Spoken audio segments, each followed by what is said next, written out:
الشيطان الرجيم بسم الله الرحمن الرحيم الحمد لله رب العالمين خالق البارئ الأجمعين فاطر السماوات والأرض الصلاة والسلام على الأولين والآخرين شفيع النبيين المجنبين أبي القاسم محمد اللهم صل على محمد وآل محمد وعجل فرج حاضران مجلس سلام علیکم.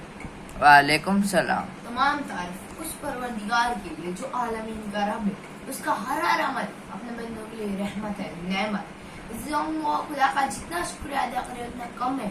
اس نے ہمارا دامن اہل بیت سے جوڑا. اگر وہ ہمارا دامن اہل بیت سے نہ جوڑتا تو نہ جانے ہمارا حشر کیا. رسول خدا فرماتے ہیں اے علماء امتی کا انبیاء بنی اسرائیل. اور رسول خدا فرماتے ہیں ہماری امت کے علماء جو ہے وہ بنی اسرائیل کے انبیاء جیسے. رسول خدا کی امت کے جو علماء ہے وہ بنی اسرائیل کے انبیاء جیسے ہے. اور رسول خدا کا دوسرا جملہ العلماء ورثۃ الانبیاء، جو علماء اکرام انبیاء کے وارث ہیں.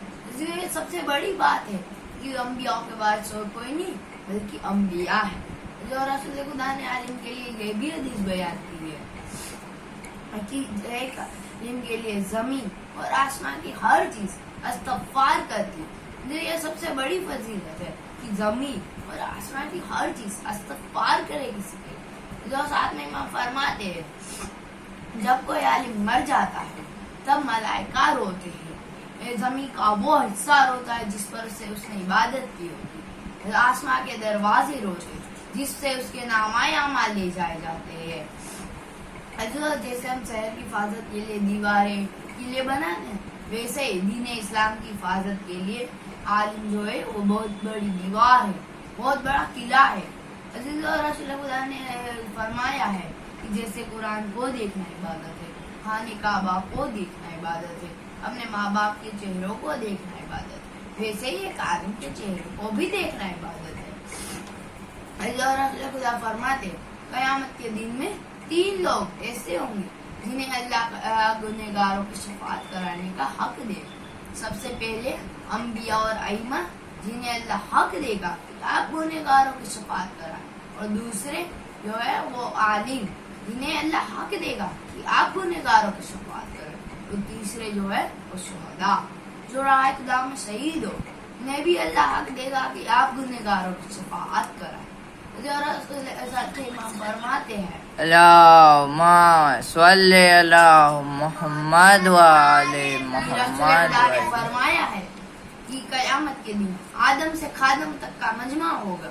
وہاں پہ اللہ عابد سے کہے گا اے عابد تم اچھے انسان تھے، تم نے کوئی گناہ نہیں کیا، تم کسی سے جھگڑا نہیں کرتے تھے، لہذا تم جنت میں جاؤ.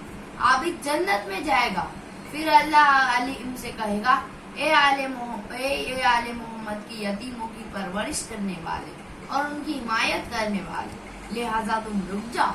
پھر اللہ تھوڑی دیر بعد کہے گا کہ اے عالم تمہاری علم سے جنہوں نے فائدہ اٹھایا انہوں اس پر عمل کیا، لہذا تم انہیں جنت میں لے جاؤ. عابد جنت میں لے جائے گا. پھر اللہ کا یہ سب سے بڑی بات ہے کہ جو شفاعت کرانے کا موقع انبیاء اور ائمہ کو دیا جائے وہی موقع عالم کو بھی دیا جائے. چھٹے امام فرماتے ہیں قیامت کے دن میں ایک شخص کو لایا جائے گا. وہ دیکھے گا اس کے پہاڑ اور جتنے نیکی اور ثواب ہے. وہ کہے گا اے پروردگار میں نے تو ایسا کوئی عمل نہیں کیا کہ میرے اتنے سارے نیکی اور ثواب ہو. تو آواز قدرت آئے گی اے شخص یہ تیرے علم ہے جو تم نے لوگوں کو بتائے اور لوگوں نے اس پر عمل کیا اور اس سے فائدہ اٹھایا، یہ وہی تیرا نیکی اور ثواب ہے. جو ہمارے عالم ہوتے ہیں نا وہ ستاروں کی طرح ہوتے ہیں. جیسے ہم کو ستارے رات میں دریا میں مدد کرتے ہیں ویسے ہی عالم جو ہے وہ دین اسلام سے کوئی بھٹک گیا ہوتا ہے اس کو صحیح راستہ دکھاتے ہیں. ایک مرتبہ رسول خدا مسجد میں گئے. اس خدا انہوں نے چاروں طرف دیکھا تو ایک طرف تھے جو کچھ لوگ عبادت کر رہے تھے، دوسری طرف دیکھا تو کچھ لوگ جو تھے وہ علم حاصل کر رہے تھے.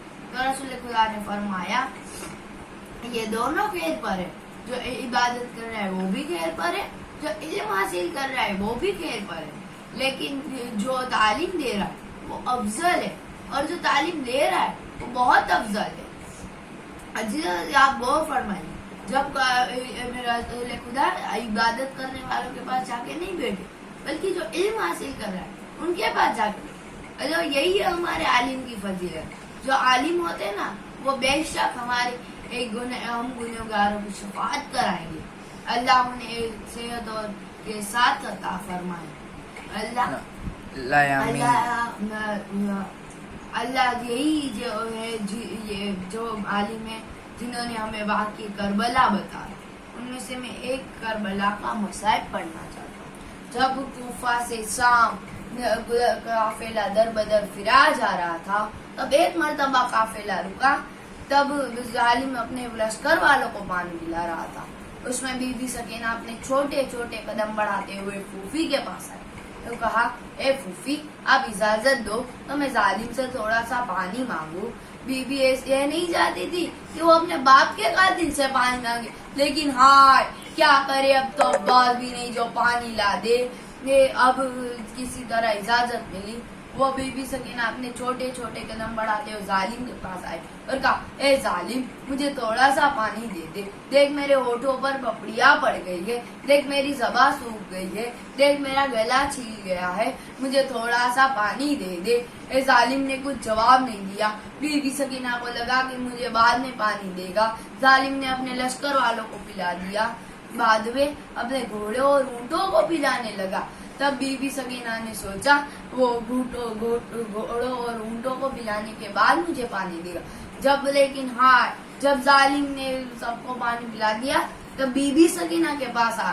بی بی سکینہ کو لگا ظالم اب مجھے پانی دے گا, لیکن ظالم نے سکینہ کی اور دیکھا اور مسکیزے کا منہ کھولا اور سارا پانی زمین پر پھینک دیا. بی بی سکینہ مچھلی کی طرح پانی میں تڑپنے لگی. ظالم نے تماچے مارے. بی بی سکینہ نے فرات کی اور رخ کیا اور کہا, اے چچا عباس, ظالم مجھے پانی تو نہیں پینے دے رہا, لیکن پانی کی ٹھنڈک بھی نہیں لینے دے رہا.